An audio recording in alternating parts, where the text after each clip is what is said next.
ਧਨ ਧਨ ਸੋ ਜਨਨੀ ਜਿਨ ਗੁਰੂ ਜਣਿਆ ਮਾਏ। ਧਨ ਧਨ ਗੁਰੂ ਜਿਨ ਹਰ ਨਾਮ ਅਰਾਧਿਆ। ਆਪ ਤਰਿਆ ਜਿਨੀ ਡਿਠਾ ਤਿਨਾ ਲਏ ਛਡਾਏ। ਐਸੇ ਗੁਰ ਕੋ ਬਲ ਬਲ ਜਾਈਐ। ਆਪ ਮੁਕਤ ਮੋਹਿ ਤਾਰੈ। ਐਸੇ ਗੁਰ ਕੋ ਬਲ ਬਲ ਜਾਈਐ।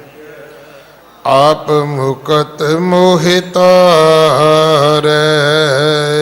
ਐਸੇ ਗੁਰ ਕੋ ਬਲ ਬਲ ਜਾਈਐ।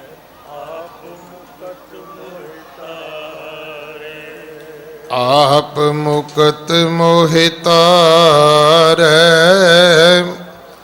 ਆਪ ਮੁਕਤ ਮੋਹਿ ਤਾਰੈ। ਆਪ ਮੁਕਤ ਮੋਹਿ ਤਾਰੈ।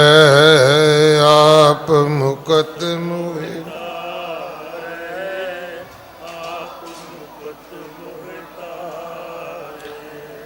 ਐਸੇ ਗੁਰ ਕੋ ਬਲ ਬਲ ਜਾਈਐ।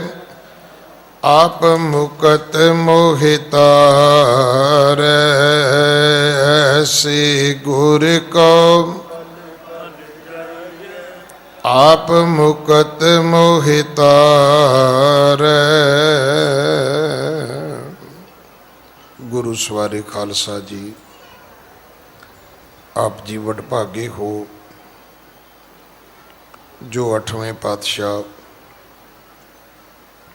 ਬਾਲਾ ਪ੍ਰੀਤਮ ਸਤਿਗੁਰੂ ਜਿਸ ਡਿਠੈ ਸਭ ਦੁੱਖ ਜਾਏ, ਇਹਨਾਂ ਅਜਮਤਾਂ ਵਡਿਆਈਆਂ ਦੇ ਮਾਲਕ ਗੁਰੂ ਹਰਕ੍ਰਿਸ਼ਨ ਸਾਹਿਬ ਮਹਾਰਾਜ ਜੀ ਦੇ ਪਵਿੱਤਰ ਚਰਨ ਛੋਹ ਪ੍ਰਾਪਤ ਇਤਿਹਾਸਕ ਅਸਥਾਨ ਗੁਰਦੁਆਰਾ ਬੰਗਲਾ ਸਾਹਿਬ ਜੀ ਦੀ ਯਾਤਰਾ ਕਰਦਿਆਂ ਜੁਗੋ ਜੁਗ ਅਟਲ ਛਤਰ ਚਵਰ ਤਖਤ ਦੇ ਮਾਲਕ ਧੰਨ ਧੰਨ ਧੰਨ ਸ਼੍ਰੀ ਗੁਰੂ ਗ੍ਰੰਥ ਸਾਹਿਬ ਪਾਤਸ਼ਾਹ ਮਹਾਰਾਜ ਜੀ ਦੇ ਹਜ਼ੂਰ ਮਨੁੱਖਾ ਜੀਵਨ ਦੀਆਂ ਘੜੀਆਂ ਨੂੰ ਸਫਲਾ ਕਰ ਰਹੇ ਹੋ। ਹੁਣ ਸਮਾਂ ਹੈ ਗੁਰੂ ਦਰਬਾਰ ਦੇ ਨਿਯਮ ਅਨੁਸਾਰ ਗੁਰੂ ਇਤਿਹਾਸ ਦੀ ਚੱਲ ਰਹੀ ਲੜੀਵਾਰ ਕਥਾ ਦਾ ਆਪਣੀਆਂ ਮਨ ਬਿਰਤੀਆਂ ਇਕਾਗਰ ਕਰੋ। ਰਸਨਾ ਪਵਿੱਤਰ ਕਰਦੇ ਇੱਕ ਵਾਰ ਸਾਰੇ ਉਚਾਰਨ ਕਰੋ ਜੀ। ਸਤਨਾਮ ਵਾਹਿਗੁਰੂ ਜੀ। ਇਤਿਹਾਸ ਪਹਿਲੇ ਪਾਤਸ਼ਾਹ ਜਹਰ ਪੀਰ ਜਗਤ ਗੁਰੂ ਕਲ ਤਾਰਨ ਆਏ ਸ਼੍ਰੀ ਗੁਰੂ ਨਾਨਕ ਦੇਵ ਮਹਾਰਾਜ ਜੀ ਦਾ ਹੈ।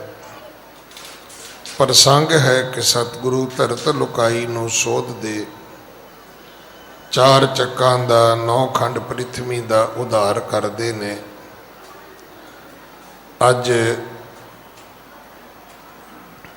ਇਸ ਲੜੀਵਾਰ ਕਥਾ ਨੂੰ ਵਿਰਾਮ ਦੇ ਕੇ, ਜਿਸ ਤਰ੍ਹਾਂ ਆਪ ਜੀ ਨੇ ਹੁਣੇ ਮੇਰੇ ਤੋਂ ਪਹਿਲਾਂ ਆਨੰਦ ਮਾਣਿਆ ਹੈ ਕਿ ਇਹਨਾਂ ਇਤਿਹਾਸਕ ਅਸਥਾਨਾਂ ਦੇ ਗੁਰਦੁਆਰਾ ਬੰਗਲਾ ਸਾਹਿਬ, ਗੁਰਦੁਆਰਾ ਸੀਸ ਗੰਜ ਸਾਹਿਬ,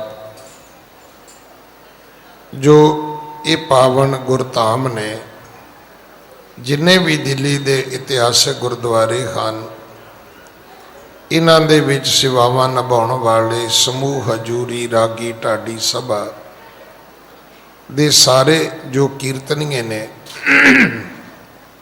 उन्होंने अज का विशेष प्रोग्राम उलीकिया है। सतवें पातशाह हक परवर हक केश गुरु करता हर राय सुल्तान हम दरवेश गुरु करता हर राय। इन्हां अजमतां वडियाइयां दे मालक सच्चे पातशाह जी का जो प्रकाश गुरपुरब 25 तरीक नूं सी, फिर श्रोमणी भगत जिन्हां 15 भगतां दी बाणी धन श्री गुरु ग्रंथ साहिब महाराज विच दर्ज है, उन्हां भगतां दे विचों भगत रविदास जी का कल बीती 27 तरीक पवित्र जन्म दिहाड़ा सी। ये दो पवित्र जो पुरब ने, इन्हां गुरपुरबां नूं मनाउण वास्ते अज ये विशेष उपराला किया गया है कि जिवें कदे ये पंजाब दे विच जिहड़े साडे तकरीबन 2 दहाके पहला उस समय दे विच वड्डे महान गुरु के कीर्तनीय सन, उन्होंने एक जतन किया सी कि लोग संगतां जो सानू बहुत प्यार करते ने और एक एक गुरु नू एक एक गुरु के कीर्तनीय नू बुलाउंदे ने सुनते ने, ते क्यों ना होवे आपां सारे एक आत्म रस कीर्तन दरबार के नां ते एक लड़ी चलाइए। और ये लड़ी केवल पंजाब तक सीमित ना रही, दिल्ली भी आई, केवल हिंदुस्तान तक फिर नहीं रही, ये विदेशों तक भी गई। मैं उथे भी इन्हां जत्थियां नूं इकट्ठे बैठ के कीर्तन करदिआं सुनिया और संगत ने उसनूं बड़ा पसंद किया। संगत दे विच बड़ी उत्सुकता हुंदी सी कि इक्को थां ते ही सानू इन्ने महान गुरु के कीर्तनीय सुनने वास्ते मिलणगे। सो ऐसा ही प्रोग्राम जिहड़ा पिछे 550 सालां ते जगत गुरु नानक साहब महाराज जी का जदों असी वड्डे पद्धर ते मनाया तो ये रूप आप जी ने उदों भी दर्शन किए सन। अज भी ये सारे जथे इत्थे आए ने, मैं सारिਆਂ ਨੂੰ जी आया कहना। और ये बड़ी चंगी एक पिरत है, नहीं तो इदा होंदा है भी कमेटियां पुरब गुरपुरब मनाउंदियां ने ते उत्थे जाके गुरु के कीर्तनीय हाजरी भरते ने। पर ये एक वड्डा उद्यम है कि इन्होंने आप अज यतन किया है। सतगुरु की जे बाणी नूं आपां अज मत्था टेकीए, मैं तो हमेशा बेनती करदा भी जे तुहानूं कोई पूछे कि गुरु कलगीधर पिता महाराज की सब तो वड्डी बख्शिश की है, तो तुसी एक मत एक आवाज़ विच कहना कि जिहड़ा उन्होंने सानू धन श्री गुरु ग्रंथ साहिब जी दे लड़ लाया है, ये सब तो वड्डी बख्शिश है। पर अमूमन असी एक गल कहने कि गुरु की बख्शिश ये है कि गुरु ने खालसा साजिया, गुरु ने खालसा प्रगट किया, गुरु ने सानू ये जिहड़ी पंज ककारी ये जिहड़ी बाणी दे नाल बाणी दी रहत बख्शी है, ये वड्डी बख्शिश है, निरसंदेह बहुत वड्डी है। पर जे सतगुरु दियां बख्शिशां नूं सारियां नूं तुसी किते बैठ के उहदा मंथन करोगे, फिर आप जी नूं समझ आएगी कि नहीं, इस तो भी वड्डी बख्शिश है जिहड़ी नदेड़ दी धरती ते अबचल नगर श्री हजूर साहब सतगुरु ने सानू गुरु ग्रंथ साहिब जी दे लड़ ला दिता। अज आपां वेखदे हां एक पक्ष है इहदा, एक छोटी जी उदाहरण एक बड़ी वड्डी गल नूं समझण वास्ते कि अज असी गुरुद्वारियां दे प्रधान चुनते हाँ तो तुसी वेख्या साडी हालत की हुंदी है। असी किवें एक दूजे नूं बेपत करते हाँ, किवें अपना आपा असी लीरो लीर करते हाँ। तो जे किते सानू इदां अज भी अज दी तरीक तक एक तो बाद एक गुरु चुनना पैंदा तो साडी कौम दी दिशा ते दशा ये दोवां की होणियां सी, शायद असी उहदा वर्णन भी ना कर सकते, जां इउं कह लईए असी वर्णन करन जोगे भी नहीं होना सी। असी की कहीए असी भाई, साडे कोले तां बचे ही कुछ नहीं है। तो गुरु ने बड़ी कृपा की ते जदों तुसी ये गल मन लोगे तो फिर आप जी ने एक गल समझना कि जगत गुरु गुरु नानक साहब इस धरती ते आए ते उन्होंने सानू सब तो वड्डी की बख्शिश की थी। तुसी जदों भी जन्म साखी पढ़ोगे, जदों भी गुरु नानक साहब जी का इतिहास पढ़ोगे तो तुहानू एक गल बार बार उहदे विचों मिलेगी कि सतगुरु अक्सर कहते सन मरदानिया बाणी आई है। बाणी आउंदी सी, बाणी नाजिल हुंदी सी और उस बाणी दे परथाए किन्ने शब्द सतगुरां ने सानू बख्शे कि जैसी मैं आवे खसम की बाणी तैसड़ा करी ज्ञान वे लालो। फिर इसनूं धुर की बाणी कह के, खसम की बाणी कह के, वाह वाह बाणी निरंकार कह के सतगुरां ने सन्मानिया। जां इउं भी कहिए कि गुरु नानक साहब तो लैके गुरु कलगीधर पातशाह महाराज के समय तक सानू बाणी ही पढ़ाई गई, साडे कोलों बाणी ही गवाई गई, साडे कोलों बाणी ही विचार करन वास्ते सतगुरु ने सानू एक कथा का एक प्रावधान बख्शिया। इत्थे ही नहीं, जे किसी ने बाणी नूं गलत पढ़िया ताड़ना भी की, जे किसी ने शुद्ध पढ़िया उहदा सन्मान भी किया और ये सानू आवाज़ भी दी कि आवो सिख सतगुरु के प्यारे हो गावो सच्ची बाणी। इहदा अर्थ की है कि गुरु नानक पिता महाराज दे घर विच बाणी गुरु, गुरु है बाणी विच बाणी अमृत सारे, गुर बाणी कहे सेवक जन मानै, प्रतख गुरु निस्तारे। इहदे नाल जिहड़ा मेरा अज दा विषय है उहदे विच एक अजीब एक जिहड़ी वंड है वो खत्म हो सकती है। देखो सतवें पातशाह की बाणी गुरु ग्रंथ साहब च नहीं हैगी तो तुसी की कहोगे भी सतवें गुरु जी गुरु नहीं है। एक पक्ष भगत रविदास जी की बाणी गुरु ग्रंथ साहब विच दर्ज है तो जिहड़ी बाणी गुरु ग्रंथ साहब विच दर्ज है वो गुरु की पद्धति नूं प्राप्त है। किसी की हिम्मत है कोई कहे कि भगतां की बाणी गुरु बाणी नहीं है, भट्टां की बाणी गुरबाणी नहीं है? किसी की हिम्मत है कहने की? फिर एक निक्की जी गल का झगड़ा कि अज दुनिया भर दे विच सिख रविदास टैंपल बनने शुरू हो गए। एक छोटी जी समझदारी अगर असी अपने अच ले आईए तो दुनिया भर विच रविदास टैंपल नहीं बन सकते।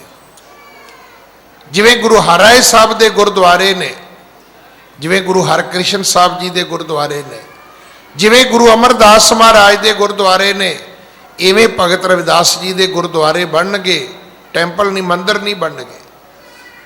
उत्थे भी निशान साहब लगणगे, उत्थे भी अमर संचार होणगे, उत्थे भी खंडा बाटा खड़केगा। पर कितना किते साडे कोलों ये अचेतता कि असी क्यों नहीं एक मत होके मनण लई तैयार। एक मैं वेखदा अज कोई व्यक्ति भगती भाव दे विच अपना जीवन बतीत करदा है, हौली हौली संगत उन्होंने मनण लग जाती है। फिर की हुंदा है? उन्होंने फिर असी किन्नियां डिग्रियां दिन्ने आ, किन्नियां पदवियां उन्होंने दिन्ने आ, किन्ने सन्मान दिन्ने असी। मतलब उन्होंने विशेषण लाउंदियां लाउंदियां लाउंदियां लाउंदियां कई मेरे वर्गे बंदियां दी कैबलरी मुक जाती है, हटते ही नहीं असी। तो जिन्हां दी बाणी गुरु ग्रंथ साहब च दर्ज है, तो जे उन्होंने कोई गुरु कह दे असी झगड़ा तो शुरू करके बह जाने आ। ये गल्लां मैं तां तुहाडे नाल साझीआं कर रहा कि भगत नामदेव जी दे प्रथाए आप जी चेता रखना। योधे बहादुरां दे विच महाराष्ट्र जे किसी नूं मनदा है तो शिवाजी मरहट है, पर जे किसी नूं धार्मिक तौर पर महाराष्ट्र दे विच मन्निया जाता है तो भगत नामदेव है। जिहड़ा अज उत्थों का मुख्यमंत्री है, मैनूं उहदा वो ना हर वारी भुल जाता है। मैं उन्होंने खुद उत्थों के गवर्नर नूं, उत्थों के मुख्यमंत्री नूं, पूरी मिनिस्ट्री नूं, क्योंकि भगत नामदेव जी इत्थे आके अमृतसर साहब के कोल बड़ा लंबा समा रहे ने, इत्थे आके उन्हां दा पुरब मनाउंदियां वेखिआ।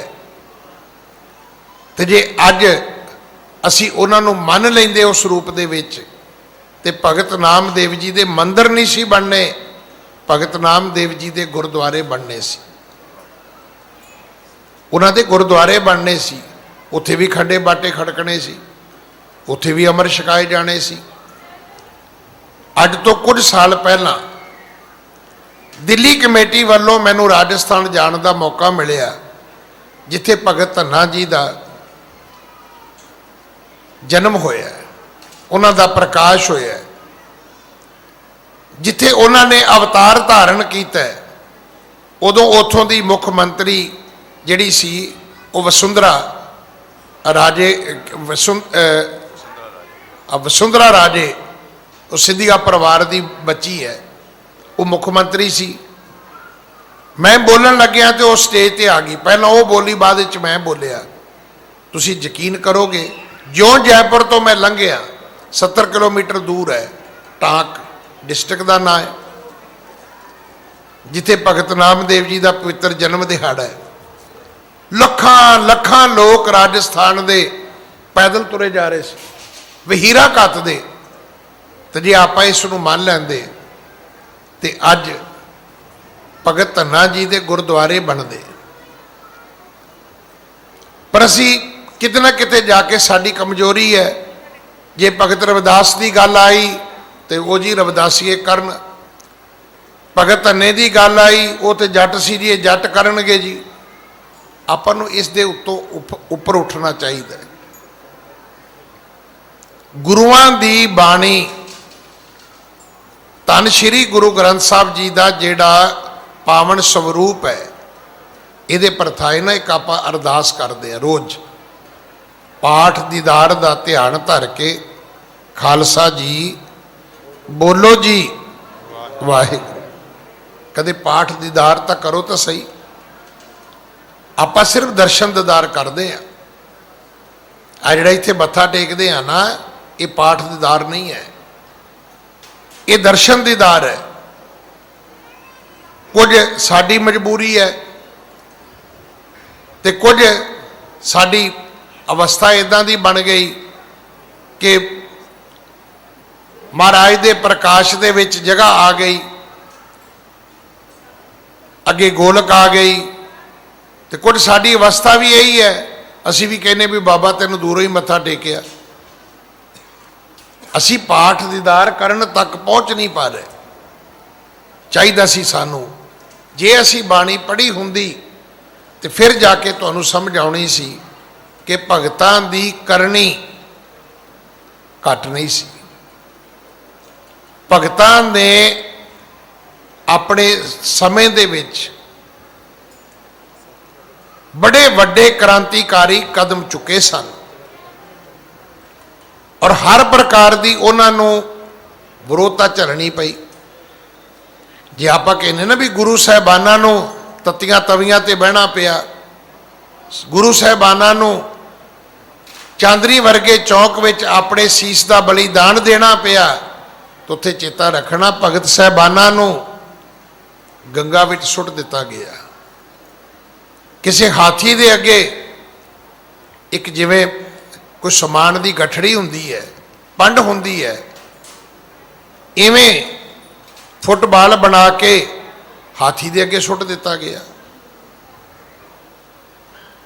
ਬਾਂਧ ਪੋਟ ਕੁੰਚਰ ਕੋ ਦੀਨਾ, ਹੁਣ ਪੋਟ ਦੇ ਅਰਥ ਆਪ ਸਮਝਦੇ ਹੋਗੇ, ਪੋਟਲੀ ਬਣਾ ਕੇ ਚਾਦਰ ਵਿੱਚ ਬੰਨ੍ਹ ਕੇ ਹਾਥੀ ਅੱਗੇ ਸੁੱਟ ਦਿੱਤਾ ਕਿ ਆਪੇ ਮਾਰ ਦੇਵੇਗਾ ਹਾਥੀ। ਉੱਥੇ ਰੱਬ ਦੀ ਕਰਾਮਾਤ ਵਰਤਦੀ ਹੈ, ਨਾ ਪਾਣੀ ਡੋਬਦਾ ਹੈ, ਨਾ ਹਾਥੀ ਮਾਰਦਾ ਹੈ। ਹਾਥੀ ਤਾਂ ਨਮਸਕਾਰਾ ਕਰਦਾ ਉਸ ਰੱਬ ਦੇ ਭਗਤ ਨੂੰ। ਇਹ ਉਹ ਭਗਤ ਨੇ ਜਿਨ੍ਹਾਂ ਨੂੰ ਘਰਾਂ ਵਿੱਚੋਂ ਵੀ ਕੱਢਿਆ ਗਿਆ। ਭਗਤ ਰਵਿਦਾਸ ਜੀ ਦੇ ਬਚਨ ਕਿ ਇਹ ਪੰਡਿਆ ਮੋਹਿ ਢੇਡ ਕਹਿਤ ਹੈ, ਤੇਰੀ ਪੈਜ ਪੰਛੌਡੀ ਹੋਏ ਲਾ। ਮੈਂ ਕੱਲ ਵੀ ਬੇਨਤੀ ਕੀਤੀ ਸੀ ਕਿ ਭਗਤ ਰਵਿਦਾਸ ਜੀ ਨੇ ਕਿੰਨੀ ਬੇਬਾਕੀ ਨਾਲ ਇਸ ਗੱਲ ਨੂੰ ਵਰਣਨ ਕੀਤਾ ਹੈ। ਉਸ ਵਕਤ ਕਿੱਡਾ ਵੱਡਾ ਜਾਤਵਾਦ ਦਾ, ਇਸ ਆਸ਼ਰਮ ਵੰਡ ਦਾ, ਇਸ ਵਰਨ ਵੰਡ ਦਾ ਮਨੁੱਖਾਂ ਦੇ ਵਿੱਚ ਕੋੜ ਸੀ। ਮੈਂ ਫਿਰ ਬੇਨਤੀ ਕਰਾਂ, 700 ਸਾਲ ਹਿੰਦੁਸਤਾਨ ਨੇ ਗੁਲਾਮੀ ਭੋਗੀ ਹੈ। ਕਾਹਦੇ ਲਈ? ਵਰਨ ਵੰਡ ਸੀ। ਵਰਨ ਵੰਡ ਕੀ ਹੈ ਕਿ ਅਗਰ ਦੁਨੀਆ ਵਿੱਚ 100 ਬੰਦੇ ਨੇ ਤੇ 25 ਬੰਦੇ ਜਿਹੜੇ ਨੇ ਉਹ ਬ੍ਰਾਹਮਣ ਨੇ, ਉਹਨਾਂ ਨੂੰ ਡਿਊਟੀਆਂ ਵੰਡ ਦਿੱਤੀਆਂ ਗਈਆਂ ਵੀ ਤੁਹਾਡਾ ਕੀ ਕੰਮ ਹੈ ਜੀ? ਵਿਦਿਆ ਪੜ੍ਹਨੀ ਤੇ ਪੜ੍ਹਾਉਣੀ। ਹੁਣ 100 ਬੰਦਾ ਵਿੱਚੋਂ 25 ਬ੍ਰਾਹਮਣ ਹੋ ਗਏ, ਬਾਕੀ ਕਿੰਨੇ ਬਚੇ? 75। 25 ਬੰਦਿਆਂ ਨੂੰ ਕਹਿ ਦਿੱਤਾ ਤੁਸੀਂ ਸ਼ੂਦਰ ਹੋ, ਤੁਹਾਡਾ ਕੰਮ ਕੀ ਹੈ ਜੀ? ਤੁਹਾਡਾ ਕੰਮ ਹੈ ਲੋਕਾਂ ਦੀ ਸਫਾਈ ਕਰਨੀ, ਤੁਹਾਡਾ ਕੰਮ ਹੈ ਲੋਕਾਂ ਦੀ ਗੰਦਗੀ ਚੁੱਕਣੀ, ਤੁਹਾਡਾ ਕੰਮ ਹੈ ਲੋਕਾਂ ਦੇ ਝੂਠੇ ਭਾਂਡੇ ਮਾਂਜਣੇ, ਲੋਕਾਂ ਦੇ ਘਰਾਂ 'ਚ ਪੋਚੇ ਮਾਰਨੇ। ਹੁਣ ਬਾਕੀ ਕਿੰਨੇ ਬਚ ਗਏ? ਬਾਕੀ ਬਚੇ 100 ਚੋਂ 50। 25 ਬੰਦਿਆਂ ਨੂੰ ਕਹਿ ਦਿੱਤਾ ਤੁਸੀਂ ਵੈਸ਼ ਹੋ ਭਾਈ, ਤੁਹਾਡਾ ਕੰਮ ਹੱਟੀ ਕਰਨਾ ਹੈ, ਤੁਹਾਡਾ ਕੰਮ ਖੇਤੀਬਾੜੀ ਕਰਨਾ ਹੈ, ਤੁਹਾਡਾ ਕੰਮ ਕਿਰਤ ਕਰਨਾ ਹੈ, ਵਪਾਰ ਕਰਨਾ, ਕਾਰੋਬਾਰ ਕਰਨਾ, ਖੇਤੀਬਾੜੀ ਕਰਨੀ, ਕਿਰਸਾਨੀ ਕਰਨੀ, ਇਹ ਤੁਹਾਡਾ ਵੈਸ਼ਾਂ ਦਾ ਕੰਮ ਹੈ। ਹੁਣ ਬਾਕੀ ਕਿੰਨੇ ਬਚੇ? ਬਾਕੀ ਬਚੇ 25। 25 ਬੰਦਿਆਂ ਨੂੰ ਕਹਿ ਦਿੱਤਾ ਤੁਸੀਂ ਕਸ਼ਤਰੀ ਹੋ। 25 ਬ੍ਰਾਹਮਣ ਹੋ ਗਏ, 100 ਚੋਂ 25 ਸ਼ੂਦਰ ਹੋ ਗਏ, 25 ਵੈਸ਼ ਹੋ ਗਏ, 75 ਚਲੇ ਗਏ, ਬਾਕੀ ਰਹਿ ਗਏ 25। ਉਹਨਾਂ ਨੂੰ ਕਿਹਾ ਜੀ ਤੁਸੀਂ ਕਸ਼ਤਰੀ ਹੋ, ਤੁਸੀਂ ਬਹਾਦਰ ਹੋ, ਤੁਸੀਂ ਸੂਰਮੇ ਹੋ, ਤੁਸੀਂ ਮਹਾਬਲੀ ਹੋ, ਤੁਹਾਡਾ ਕੰਮ ਹੈ ਘੋੜੇ ਰੱਖਣੇ, ਤੁਹਾਡਾ ਕੰਮ ਹੈ ਸ਼ਸਤਰ ਰੱਖਣੇ, ਤੁਹਾਡਾ ਕੰਮ ਹੈ ਰਾਜ ਭਾਗ ਕਰਨਾ, ਤੁਹਾਡਾ ਕੰਮ ਹੈ ਜੰਗ ਯੁੱਧ ਕਰਨਾ। ਉਹਨਾਂ ਕਿਹਾ ਜੀ ਠੀਕ ਹੈ। ਤੇ ਜਦੋਂ ਆਏ ਬਾਹਰੋਂ ਹਮਲਾਵਰ, ਜਦੋਂ ਬਾਹਰੋਂ ਹਮਲਾਵਰ ਆਏ, ਹੁਣ ਲੋੜ ਸੀ ਉਹਨਾਂ ਦੇ ਨਾਲ ਲੜਾਈ ਕਰਨ ਦੀ। ਪੰਡਤਾਂ ਨੇ ਕਿਹਾ ਵੀ ਸਾਡਾ ਕੰਮ ਤੇ ਵਿਦਿਆ ਪੜ੍ਹਨੀ ਪੜ੍ਹਾਉਣੀ ਹੈ। ਵੈਸ਼ਾਂ ਨੇ ਕਿਹਾ ਵੀ ਸਾਡਾ ਕੰਮ ਤੇ ਤਕੜੀ ਤੋਲਣੀ ਹੈ। ਸ਼ੂਦਰਾਂ ਨੇ ਕਿਹਾ ਵੀ ਅਸੀਂ ਤੇ ਭਾਈ ਸਫਾਈ ਕਰਨੀ ਹੈ, ਤੁਸੀਂ ਲੜੋ ਮਰੋ। ਤੇ ਤੁਸੀਂ ਉਸ ਕੌਮ ਦੀ ਤਕਦੀਰ, ਉਸ ਮੁਲਕ ਦੀ ਤਕਦੀਰ, ਉਸ ਧਰਮ ਦੀ ਕੀ ਤਕਦੀਰ ਹੋਏਗੀ, ਕੀ ਕਿਸਮਤ ਹੋਏਗੀ? ਜਿੱਥੇ 100 ਬੰਦਿਆਂ ਚੋਂ 75 ਬੰਦੇ ਕਹਿਣ ਕਿ ਸਾਡਾ ਤੇ ਕੰਮ ਲੜਨਾ ਮਰਨਾ ਹੈ ਹੀ ਨਹੀਂ, ਤੇ ਹਿੰਦੁਸਤਾਨ ਦੀ ਗੁਲਾਮੀ ਨੂੰ ਕੌਣ ਰੋਕ ਸਕਦਾ ਸੀ? ਅੱਜ ਵੀ ਕਦੇ ਆਪਣੇ ਪਾਸਪੋਰਟ ਦੀ ਜਿਹੜੀ ਤੁਹਾਨੂੰ ਸਿਟੀਜ਼ਨਸ਼ਿਪ ਮਿਲੀ ਹੈ, ਜਿਹੜਾ ਇਸ ਮੁਲਕ ਦੇ ਵਸੰਦੇ ਹੋਣ ਦਾ ਤੁਹਾਨੂੰ ਹੱਕ ਮਿਲਿਆ ਹੈ, ਕਦੇ ਉਸ ਆਪਣੀ ਸਿਟੀਜ਼ਨਸ਼ਿਪ ਨੂੰ ਪੜ੍ਹ ਕੇ ਵੇਖਣਾ।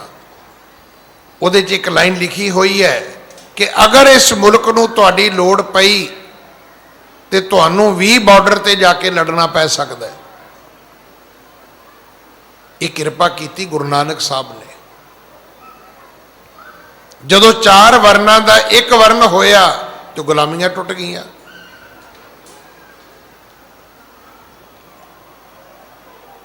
ਆਪਾਂ ਤਾਂ ਮੰਨਦੇ ਨਹੀਂ ਨਾ ਗੁਰੂ ਸਾਹਿਬ ਨੂੰ, ਵੀ ਗੁਰੂ ਸਾਹਿਬ ਵੀ ਕ੍ਰਾਂਤੀਕਾਰੀ ਹੋਏ ਨੇ। ਇਹ ਬਚਨ ਗੁਰੂ ਨਾਨਕ ਸਾਹਿਬ ਦੇ ਨੇ ਕਿ ਜੇ ਜੀਵੈ ਪਤ ਲੱਥੀ ਜਾਏ ਸਭ ਹਰਾਮ ਜੇਤਾ ਕਿਛ ਖਾਏ। ਇਹ ਗੁਰੂ ਨਾਨਕ ਸਾਹਿਬ ਦੇ ਬਚਨ ਨੇ। ਪਰ ਸਾਡੀ ਗਲਤੀ ਕੀ ਹੈ? ਅਸੀਂ ਭਗਤਾਂ ਨੂੰ ਵੰਡ ਦਿੱਤਾ, ਗੁਰੂਆਂ ਨੂੰ ਵੀ ਵੰਡ ਦਿੱਤਾ। ਇੱਥੋਂ ਤੱਕ ਗੁਰੂਆਂ ਨੂੰ ਵੰਡਣ ਤੁਰੇ, ਇਦੋਂ ਵੀ ਅੱਗੇ ਚਲੇ ਗਏ।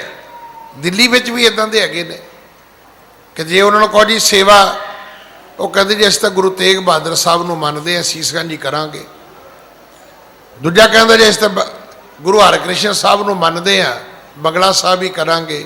ਉਹ ਭਾਈ ਗੁਰੂ ਸਾਰੇ ਹੀ ਇੱਕੋ ਨੇ। ਹਾਂ, ਇਹ ਠੀਕ ਹੈ ਜਿੱਥੇ ਸੰਗਤ ਦੀ ਆਮਦ ਜ਼ਿਆਦੀ ਹੋ ਗਈ, ਉਹ ਸਥਾਨ ਜਿਹੜਾ ਸੀ ਉਹ ਜ਼ਿਆਦਾ ਵਿਦਤ ਹੋ ਗਿਆ।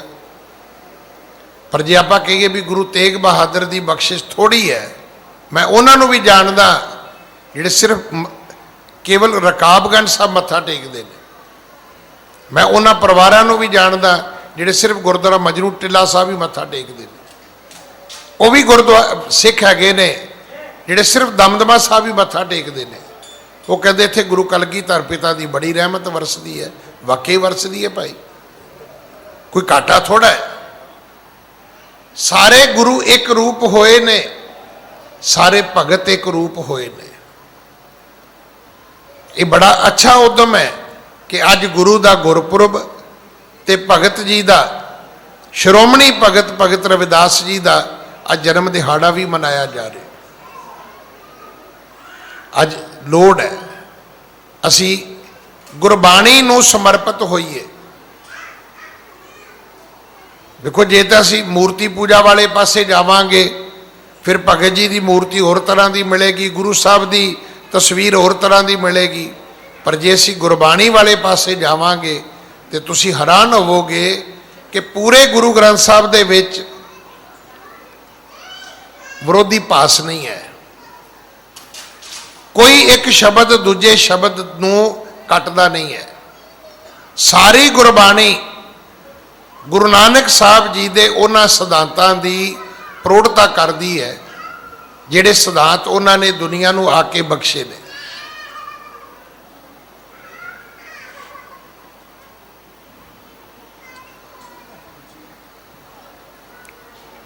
ਗੁਰੂ ਅਰਜਨ ਦੇਵ ਪਿਤਾ ਮਹਾਰਾਜ ਨੇ ਜਦੋਂ ਇਹ ਗ੍ਰੰਥ ਦੀ ਸੰਪਾਦਨਾ ਹੋਈ, ਉਸ ਵਕਤ ਪੀਲੂ, ਕਾਨਾ, ਛੱਜੂ, ਸ਼ਾਹ ਹੁਸੈਨ, ਚਾਰ ਭਗਤ ਐਸੇ ਹੋਏ ਨੇ, ਮਤਲਬ ਸੋ ਕਾਲਡ ਭਗਤ, ਆਪਣੇ ਆਪ ਨੂੰ ਕਹਿਣ ਵਾਲੇ ਭਗਤ ਸੀ। ਇਹ ਉਹ ਭਗਤ ਸੀ ਜਿਵੇਂ ਅੱਜ ਵੀ ਤੁਹਾਨੂੰ ਕਈ ਮਹਾਂਪੁਰਖ ਮਿਲਣਗੇ ਪਰ ਉਹ ਗੌਰਮੈਂਟ ਤੋਂ ਮਨਜ਼ੂਰਸ਼ੁਦਾ ਹੁੰਦੇ ਨੇ। ਉਹਨਾਂ ਦਾ ਕਾਰਡ ਵੀ ਫੜੋਗੇ ਤੇ ਮਗਰ ਲਿਖਿਆ ਹੁੰਦਾ ਹੈ ਰਜਿਸਟਰਡ, ਵੀ ਸੰਤਾਂ ਨੇ ਸਰਕਾਰ ਤੋਂ ਕਿਹੜੀ ਰਜਿਸਟ੍ਰੇਸ਼ਨ ਲੈਣੀ ਹੈ ਭਾਈ। ਰੱਬ ਦੇ ਪਿਆਰਿਆਂ ਦੀ ਰਜਿਸਟ੍ਰੇਸ਼ਨ ਰੱਬ ਦੇ ਘਰ 'ਚ ਹੋਣੀ ਚਾਹੀਦੀ ਹੈ, ਸਰਕਾਰਾਂ ਵਿੱਚ ਨਹੀਂ ਹੋਣੀ ਚਾਹੀਦੀ। ਸਾਨੂੰ ਇੱਕ ਪੌੜੀ ਚੇਤੇ ਰੱਖਣੀ ਚਾਹੀਦੀ ਹੈ ਕਿ ਜੇ ਜੁਗ ਚਾਰੇ ਆਰਜਾ ਹੋਰ ਦਸੂਣੀ ਹੋਏ, ਨਵਾਂ ਖੰਡਾਂ ਵਿੱਚ ਜਾਣੀ ਹੈ, ਨਾਲ ਚੱਲੇ ਸਭ ਕੋਏ, ਚੰਗਾ ਨਾਉ ਰਖਾਏ ਕੈ ਜਸ ਕੀਰਤ ਜਗ ਲੇ, ਜੇ ਤਿਸ ਨਜ਼ਰ ਨਾ ਆਵਈ ਤਾਂ ਬਾਤ ਨਾ ਪੁੱਛੇ ਕਿ। ਜੇ ਰੱਬ ਦੀ ਨਜ਼ਰ ਵਿੱਚ ਨਹੀਂ ਆਏ ਤੇ ਕੌਣ ਪੁੱਛੇਗਾ। ਮੈਂ ਤੇ ਇੱਥੇ ਬੈਠ ਕੇ ਰੋਜ਼ ਬੇਨਤੀ ਕਰਦਾ, ਉਹ ਸ਼੍ਰੀ ਰਾਮਚੰਦਰ ਹੀ ਸਨ ਜਿਨ੍ਹਾਂ ਦਾ ਨਾਮ ਸਤਿਗੁਰੂ ਨੇ ਬਾਣੀ ਵਿੱਚ ਵੀ ਦਰਜ ਕੀਤਾ ਹੈ। ਸ਼੍ਰੀ ਰਾਮਚੰਦਰ ਜੀ ਦਾ ਗੁਰਬਾਣੀ ਵਿੱਚ ਵੀ ਜ਼ਿਕਰ ਆਉਂਦਾ ਹੈ। ਬਹੁਤਾ ਰਾਮ ਜਿਹੜਾ ਸ਼ਬਦ ਆਉਂਦਾ ਹੈ ਉਹ ਰੱਬ ਲਈ ਆਉਂਦਾ ਹੈ, ਪਰਮਾਤਮਾ ਲਈ ਆਉਂਦਾ ਹੈ।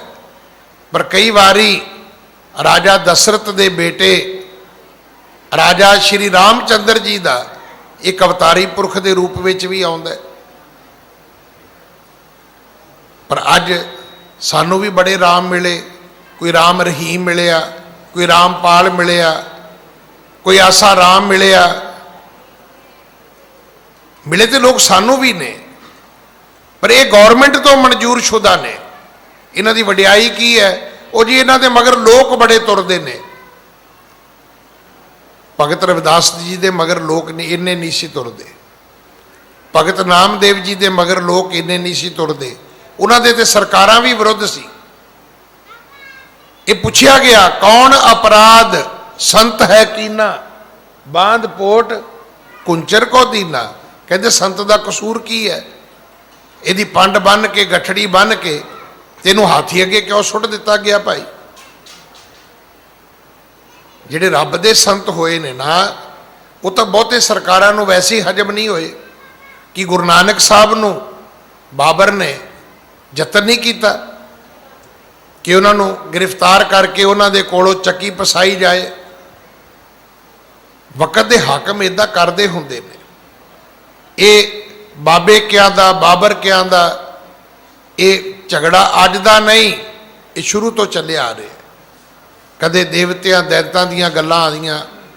ਇਸ ਕਰਕੇ ਭਾਈ ਅੱਜ ਜ਼ਰੂਰਤ ਹੈ ਕਿ ਅਸੀਂ ਪਹਿਲਾਂ ਗੁਰਬਾਣੀ ਨੂੰ ਸਮਝੀਏ, ਗੁਰੂ ਗ੍ਰੰਥ ਸਾਹਿਬ ਜੀ ਦੇ ਲੜ ਲੱਗੀਏ।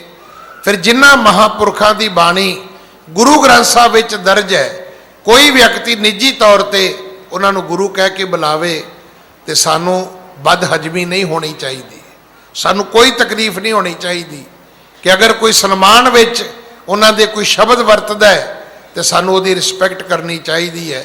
ਕਿਉਂਕਿ ਜਦੋਂ ਅਸੀਂ ਬਾਣੀ ਪੜ੍ਹਦੇ ਹਾਂ, ਅਸੀਂ ਖੁਦ ਕਹਿੰਦੇ ਹਾਂ ਬਾਣੀ ਗੁਰੂ ਹੈ, ਬਾਣੀ ਵਿੱਚ ਬਾਣੀ ਅੰਮ੍ਰਿਤ ਸਾਰੇ, ਗੁਰਬਾਣੀ ਕਹੈ ਸੇਵਕ ਜਨ ਮਾਨੈ, ਪ੍ਰਤੱਖ ਗੁਰੂ ਨਿਸਤਾਰੈ। ਇਨੇ ਸ਼ਬਦਾਂ ਨਾਲ ਮੈਂ ਖਿਮਾ ਦਾ ਜਾਚਕ ਹਾਂ। ਮੈਂ ਫਿਰ ਸਮੂਹ ਰਾਗੀ ਢਾਡੀ ਸਭਾ, ਗੁਰਦੁਆਰਾ ਬੰਗਲਾ ਸਾਹਿਬ, ਗੁਰਦੁਆਰਾ ਸੀਸਗੰਜ ਸਾਹਿਬ, ਜੋ ਦਿੱਲੀ ਦੇ ਸਾਰੇ ਇਤਿਹਾਸਕ ਗੁਰਦੁਆਰਿਆਂ ਦੇ ਵਿੱਚ ਇਹ ਗੁਰੂ ਕੇ ਕੀਰਤਨੀਏ ਸਾਨੂੰ ਗੁਰੂ ਜਸ ਸਰਵਣ ਕਰਵਾਉਂਦੇ ਨੇ। ਇਹਨਾਂ ਨੇ ਜੋ ਸਭਾ ਬਣਾਈ ਹੈ, ਅੱਜ ਉਹਦੇ ਵੱਲੋਂ ਗੁਰੂ ਹਰਾਏ ਸਾਹਿਬ ਜੀ ਦਾ ਤੇ ਸ਼੍ਰੋਮਣੀ ਭਗਤ ਰਵਿਦਾਸ ਜੀ ਦਾ ਜੋ ਪਵਿੱਤਰ ਜਨਮ ਦਿਹਾੜਾ ਮਨਾਇਆ ਜਾ ਰਿਹਾ ਹੈ, ਮੈਂ ਉਹਦੀਆਂ ਆਪ ਸੰਗਤ ਨੂੰ, ਸਾਰੀ ਸਭਾ ਨੂੰ ਲੱਖ ਲੱਖ ਵਧਾਈਆਂ ਦੇਣਾ। ਸਾਡੇ ਵਿੱਚ ਸਾਡੇ ਬਹੁਤ ਹੀ ਸਤਿਕਾਰਯੋਗ ਦਿੱਲੀ ਸਿੱਖ ਗੁਰਦੁਆਰਾ ਪ੍ਰਬੰਧਕ ਕਮੇਟੀ ਦੇ ਜਮਨਾ ਭਾਰ ਦੇ ਸੰਗਤ ਦੇ ਨੁਮਾਇੰਦੇ ਜੋ ਸਾਡੇ ਮੈਂਬਰ ਨੇ, ਔਰ ਵਿਸ਼ੇਸ਼ ਕਰਕੇ ਅੱਜ ਜੋ ਦਿੱਲੀ ਸਿੱਖ ਗੁਰਦੁਆਰਾ ਪ੍ਰਬੰਧਕ ਕਮੇਟੀ ਦੀ ਧਰਮ ਪ੍ਰਚਾਰ ਕਮੇਟੀ ਹੈ, ਕਿਉਂਕਿ ਗੁਰਦੁਆਰਾ ਕਮੇਟੀ ਦਾ ਦੋ ਹੀ ਜਿਹੜਾ ਹੈ ਉਹ ਕੰਮ ਹੈ। ਇਹਦੀ ਹੋਣ ਦੇ ਦੋ ਹੀ ਕਾਰਨ ਨੇ, ਇੱਕ ਗੁਰਦੁਆਰਿਆਂ ਦਾ ਪ੍ਰਬੰਧ ਠੀਕ ਕਰਨਾ ਚਲਾਉਣਾ, ਦੂਜਾ ਹੈ ਧਰਮ ਪ੍ਰਚਾਰ ਕਰਨਾ। ਸੋ ਬੜੀ ਵੱਡੀ ਸੰਸਥਾ ਹੈ ਜਿਹਦੇ ਚੇਅਰਮੈਨ ਸਾਹਿਬ ਨੇ ਸਰਦਾਰ ਜਤਿੰਦਰ ਸਿੰਘ ਗੋਲਡੀ ਜੀ, ਅੱਜ ਉਹ ਵੀ ਸਾਡੇ ਵਿੱਚ ਆਏ ਨੇ। ਮੈਂ ਉਹਨਾਂ ਨੂੰ ਵੀ ਜੀ ਆਇਆਂ ਕਹਿਣਾ। ਇਹਨੇ ਸ਼ਬਦ ਪ੍ਰਵਾਨ ਕਰਨਾ ਜੀ। ਵਾਹਿਗੁਰੂ ਜੀ ਕਾ ਖਾਲਸਾ, ਵਾਹਿਗੁਰੂ ਜੀ ਕੀ ਫਤਿਹ।